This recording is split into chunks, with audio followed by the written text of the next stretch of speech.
हरि बोल, दंडवत प्रणाम। तो मैं इसलिए भक्तिविनोद ठाकुर का शरणागति ग्रंथ पढ़ रहा था, उसी को आगे बढ़ाते हैं। शरणागति के 6 लक्षण बताए। शरणागति के 6 लक्षण हैं। पहला दैन्यता, दूसरा आत्मनिवेदन। दैन्यता का मतलब सेवा भाव लाना, अहंकार छोड़कर सेवा करना। आत्मनिवेदन, मैं और मेरापन छोड़ के सब भगवान का है, उस भाव से जीवन जीना। तीसरा शरणागति का अंग है गोप्तृत्व वर्णना, मतलब भगवान श्री कृष्ण ही सारे जगत का पालन करते हैं, उस विश्वास के साथ जीना। चौथा अवश्य रक्षिबे कृष्ण विश्वास पालना, भगवान श्री कृष्ण अवश्य हमारी रक्षा करेंगे हर परिस्थिति में, उस विश्वास से जीवन जीना। पांचवा भक्ति के प्रतिकूल चीज़ों को छोड़ना, भक्ति के जो विरोधी चीज़ें हैं उसको त्याग करना। और छठा भक्ति के अनुकूल चीज़ों को स्वीकार करना। ये 6 शरणागति के अंग, इस पे जो भी कीर्तन लिखे भक्तिविनोद ठाकुर मैंने पढ़ ली। अभी भजन लालसा, शरणागति के बाद क्या होता है? भजन, भक्ति। तो भक्ति के इच्छा वाले की सोच क्या होनी चाहिए? उस पे जो कीर्तन लिखे उसमें छठा कीर्तन आज गा रहा हूँ, पढ़ रहा हूँ।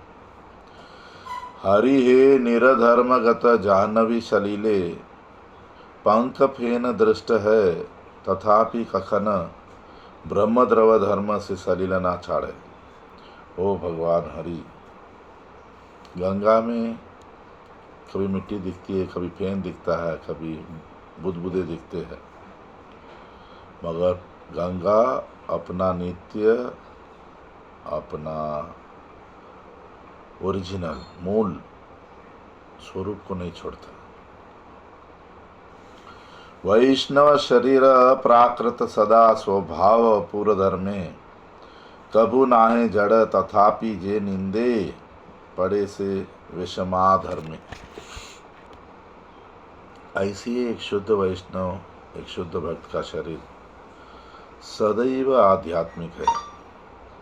वो किस परिवार में जन्म लिया वो सब बात नहीं आती। उसके शरीर को भौतिक नहीं समझना चाहिए। इसी कारण से जो भी वैष्णव निंदा करता है वो बहुत बड़ा अपराध करता है। से अपराधे यमेर यातना पाए जीव अविरत, हे नंद नंदना सही अपराधे जेन नाही है हत। वैष्णव अपराध से ही हमें यमलोक में, नरक लोक में जाना पड़ेगा। तो नंद नंदन, ओ नंद महाराज के पुत्र श्री कृष्ण, मुझ पे इतनी कृपा करना कि मैं कभी ऐसा अपराध न करूं, वैष्णव अपराध न करूं। तोमार वैष्णव वैभव तोमार आमारे करुणा दया, तबे मोर गति हईबे तव प्रति, पाइबे तव पद छाया। वैष्णव आपके है, ये सारा जगत आपका है, मुझ पे करुणा दया करिए कि मैं अभी मेरी मति जो माया में फंसी है वो आपकी तरफ हो और मुझे आपके चरणों की छाया मिल जाए। तो ये कीर्तन, इसमें मुख्य बात यही है कि वैष्णव अपराध से दूर रहना चाहिए सदैव। तो शुरुआत कैसे की? गंगा से उदाहरण दे दिया। हम कोई भी जल की बोतल भी लेते हैं ना आजकल, तो क्या क्या बनाया, उसका भी 5 महीना 6 महीना ही जीवन बताया, उसकी भी एक्सपायरी डेट है। और गंगा जल 5 साल हो जाए, 10 साल हो जाए, उसमें कोई गंदगी नहीं रहती, उसमें कोई बैक्टीरिया, जीव जंतु नहीं रहता। हाँ, आज मनुष्य कुछ कचरा फेंक रहा है, कुछ पोल्यूशन कर रहा है, और गंगा का जो मूल स्वरूप है वो नहीं बदलता।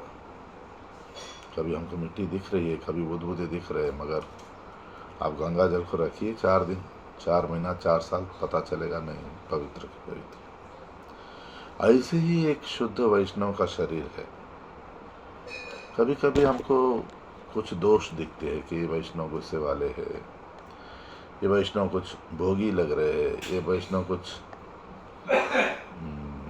ऐसे कुछ लक्षण हमको बाहर ही समझ में नहीं आता ना। वैष्णव को समझना मुश्किल काम है, मगर हमें निंदा नहीं करनी चाहिए। अगर किसी वैष्णव को हम समझ नहीं पा रहे तो उनसे दूर रहो,